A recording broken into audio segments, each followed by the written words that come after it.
যেটা বললেন, দেখুন আমাদের কাজের জন্য রাতে বাড়ি যেতে হয়। আমি নিজে বাড়ি যাই রাতে 11:30 বেজে যায়। তো আমার বাড়ি যেতে অনেক প্রবলেম হয়, রাস্তা ফাঁকা থাকে। এখন টোটো যেভাবে বেড়েছে, ওনাদের সবকিছু বলা হলো, রাস্তায় গলি টলিতে প্রবলেম হয় আমাদের।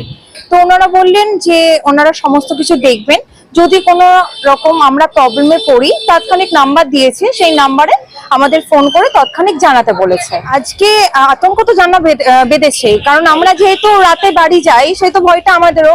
আজকেও কোথাও সেফটি নয়, নাই আমরা এখানে সেফটি, নাই আমরা বাইরে সেফটি। তো আমাদের কাজ করতে তো বাইরে বেরোতেই হবে। তো ওনারা এইটুকুন আশ্বাস দিয়েছেন যে রাস্তাঘাটে আমাদের কোনো প্রবলেম হবে না। আরজিকরের ঘটনার পর থেকে আমরা যথেষ্ট আতঙ্কিত।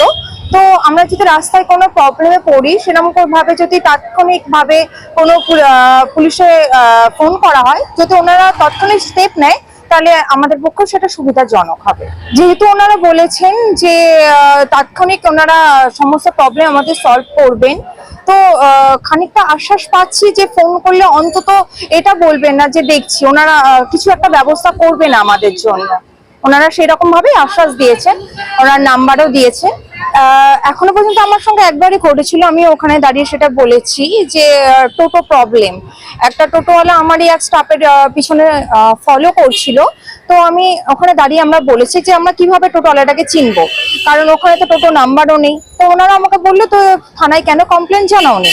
তো আমরা বললাম যে কি, তখন রাত 11টা বাজে, আমরা কি জানাবো কমপ্লেন, কোথায় করব? ওই টাইমে সেরকম পরিস্থিতি ছিল না।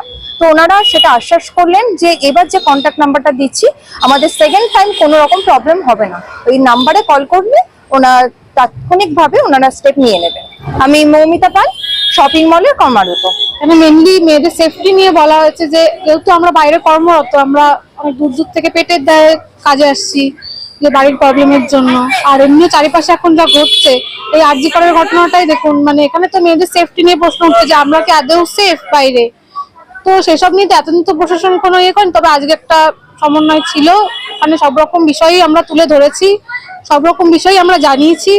ওরা সবকিছু নিয়ে আমাদের কথাও শুনেছে, ওদের মানে সবকিছু আমরা বলেছি যে সবকিছু নিয়ে এখন মানে হবে আর কি সলিউশন।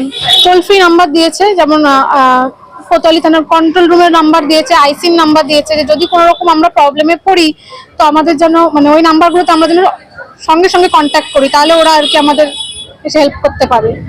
আজকে মূলত আমরা শপিং মলের ছিলাম, প্রত্যেকটা শপিং মল সেলুন থেকে ছিল কিছু, বিশেষ করে শপিং মল গুলো থেকে আজকে ছিল, আর সেলুনের ছিল। জুয়েলারি ছিল না আজকে, জুয়েলারি আগে একদিন হয়ে গেছে। আমার নাম প্রিয়া খান। হ্যাঁ, এক্সপ্রেস বাজার, আমি সেলসে আছি।